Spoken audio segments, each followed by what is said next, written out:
Hey, it's a great day today, and we're out here at a local shopping center, and we've been going through the book of James, and I have something that I'm going to get, and I'm going to tell you a little bit of a story. So hang on just a minute.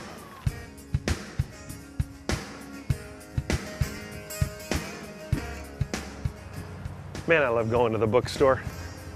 Now, they wouldn't let us film in there, corporate stuff, you know, they wouldn't let us do it.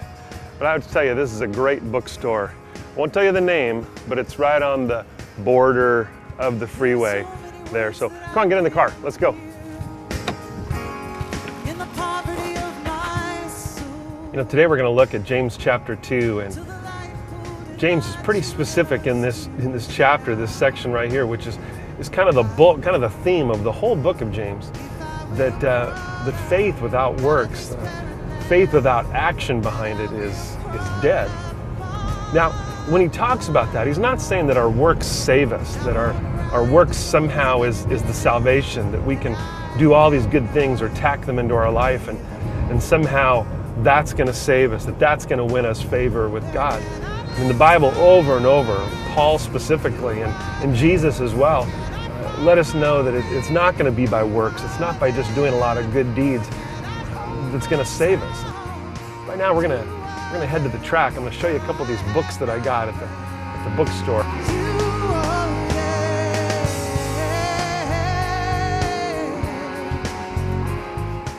Yeah, I got some of these books today, and I just wanted to show you.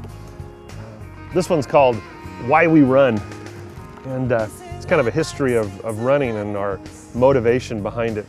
Kind of interesting.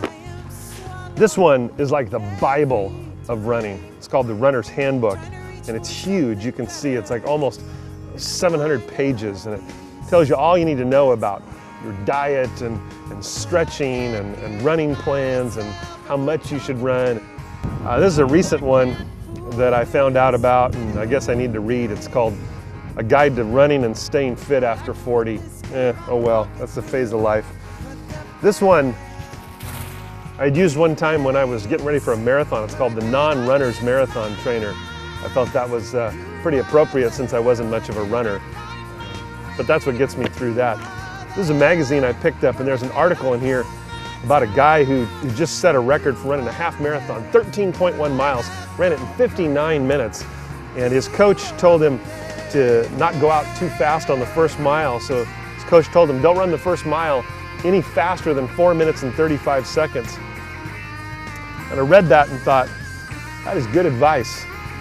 So I've made it a habit that I'm never going to go out running any faster than 4 minutes and 35 seconds per mile. I'm going to try to keep it a little bit over that so I don't ruin myself.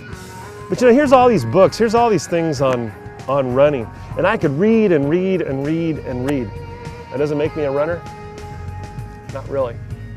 And it seems like we want to kind of come to the track and stretch and see other people and wear the right running clothes and, I don't know, listen to someone tell us about how to tie our shoes just right, or teach us on the history of running, or how strides can be just perfect, or how our breathing can be just right. But sooner or later, if you're going to be a runner, you got to actually run. You got to put one foot in front of another, and you got to just get out there. You may not be fast, you may not be able to sprint, you may not be able to do anything very great. It may just be a walk at first, but sooner or later, if you're going to be a runner, you got to run.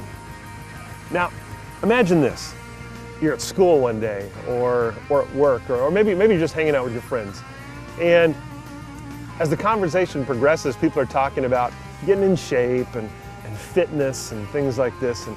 And you finally work up the courage and you tell them, well, a few weeks ago I became a runner.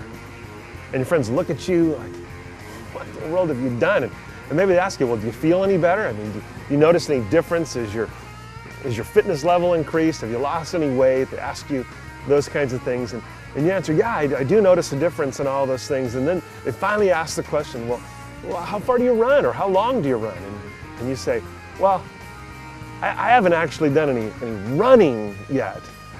But man, I believe it's the right thing to do. I know that it's what's going to help me the most. So you've got this deep-seated belief that this is what you need to do, but you haven't actually taken a step and run yet.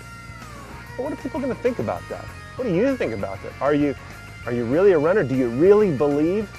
Or is it something that just sounds kind of like a nice idea? Now let me tell you a little different story.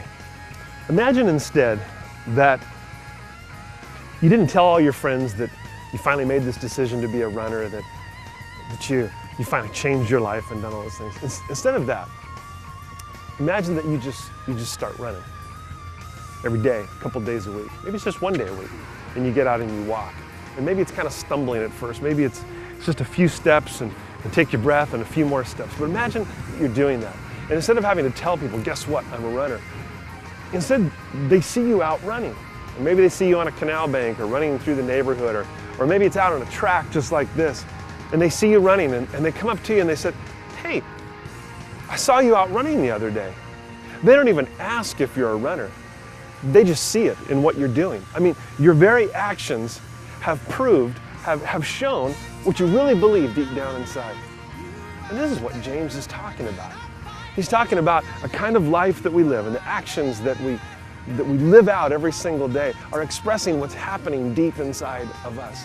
It's not us having to tell this world, hey, I belong to Christ, I believe in Christ, I'm following Christ.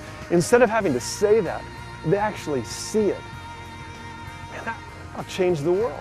That will absolutely change the world.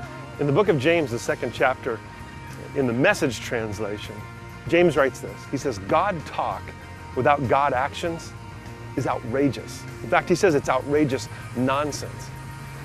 So I think it's time that rather than always talking about these things, rather than going to one more service, reading one more book, and don't get me wrong, I mean, these books are transformational and things that we learn about our faith and about how to live and the truth that the Bible has to tell us. We need that.